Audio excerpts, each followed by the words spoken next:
Hello, my name is Moir, and I'm a firefighter with County Durham and Darlington Fire and Rescue Service, entering through the Firefighter Apprenticeship. I'm also a Young Apprentice Ambassador, so I'm here to talk to you about my experience going through an apprenticeship scheme. So I'll start with a little bit about myself. I'm 23 years old, and I attended Framwellgate School Durham for my GCSEs, and then Durham Johnson Sixth Form for my A-levels, both of which are in Durham. I managed to do quite well out of this and got into all of my university choices, but I knew that it wasn't for me. So instead, I joined the Merchant Navy. In the Merchant Navy, I studied in South Shields and then I went to sea in the Caribbean. I did this for 2 years, but after 2 years, I decided that this wasn't for me. So I joined the Firefighter Apprenticeship in May 2017. Upon getting through all of my training, I managed to get myself onto a whole-time watch, and now I'm on Spennymoor Red Watch from May 2019 to the present. What are the current roles and responsibilities of a firefighter and a firefighter apprentice? Well, the most obvious one is emergency response. So firefighters and firefighter apprentices can attend, once they've completed the correct training, house fires, road traffic collisions, water, rescue from water, people entrapped, anything like that. But this only accounts for about 10% of what a firefighter actually does. For the rest of the 90%, we are conducting things such as business fire safety audits. So this is going into businesses to make sure that they're compliant with the legislation, making sure that they're running safely. Community safety, so this is attending functions and events, going into people's houses, making sure that they've got working smoke alarms, giving them fire safety advice to make them safer in their own homes.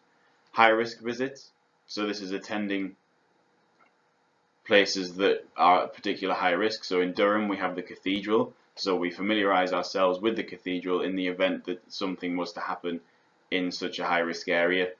And ceremonial duties, I myself have personally had the honour of being the standard bearer for the fire and rescue service and led the procession out for the remembrance parades in November 2019. Every day is different, meaning that these roles can very quickly interchange in between each other. So we could go to a house fire, which very quickly turns into a community safety, because we find out that the person who's had the fire may not be able to look after themselves well enough, and that might have been the cause of the fire. So every day is different because everything changes so rapidly. So for a firefighter or a firefighter apprentice, it is quite vital that they are able to switch their hats very quickly. So what does the recruitment process look like for a firefighter apprentice? Well, the firefighter apprentice recruitment process is very much the same as a whole-time firefighter process.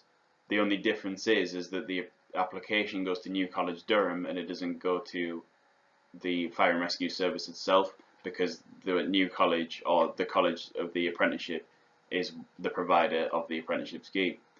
So it started with some written tests. These are now online, so that's testing your numerical ability, your ability with numbers, your literacy skill, and your ability to reason in certain situations. From that, they score you, and if you pass, then you get to go on to the role-related tests. These are physical tests and also mental, because it's testing your physical ability, for example, in the ladder lift, to lift ladders above your head, and in the equipment carry, so you're carrying pieces of equipment on shuttle runs for an extended period of time, and there's a time limit that you have to pass for that.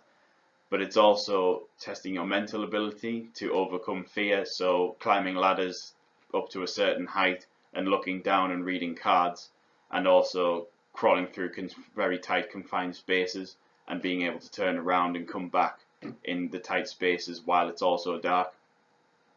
It's also your practical ability through equipment assemblies, so being given pieces of kit that you likely will have never seen before, and being able to take them apart and put them back together when given instruction.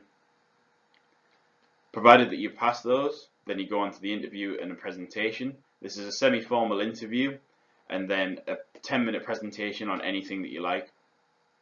So it's a lot of physical and mental preparation throughout the whole process. Myself, I prepared for these things I had to do a lot of the written tests. They were very similar to the Merchant Navy application, so I had a lot of the resources beforehand. There's plenty of resources online. They'll give you they won't give you the answers, but they'll give you heads up as to what kind of questions they might ask. The role-related tests, that just meant a lot of time in the gym, making sure that I was physically prepared for that. Physical fitness is an ongoing commitment for a firefighter. You're expected to maintain that fitness throughout the span of your career, which could last up to 40 years, possibly more. Then the interview and presentation. I did a lot of research on the fire and rescue service that I was joining, and the presentation I practiced over and over and over again. It was quite daunting to go through. It's a very formal process, but the reward is magnificent, so it made it all worth it in the end. So why do I think apprenticeships are great? Well, first of all, it's excellent on-the-job experience and life skills from the very first day that you join on your apprenticeship. You're in the industry that you want to work in, and you're around the people that you're going to work with for the rest of your career while earning a wage and competitive salary. You get industry recognized qualifications. So personally, I'm a business fire safety level 3, which means that I can audit premises on their fire safety, which isn't something that every whole-time firefighter recruit gets.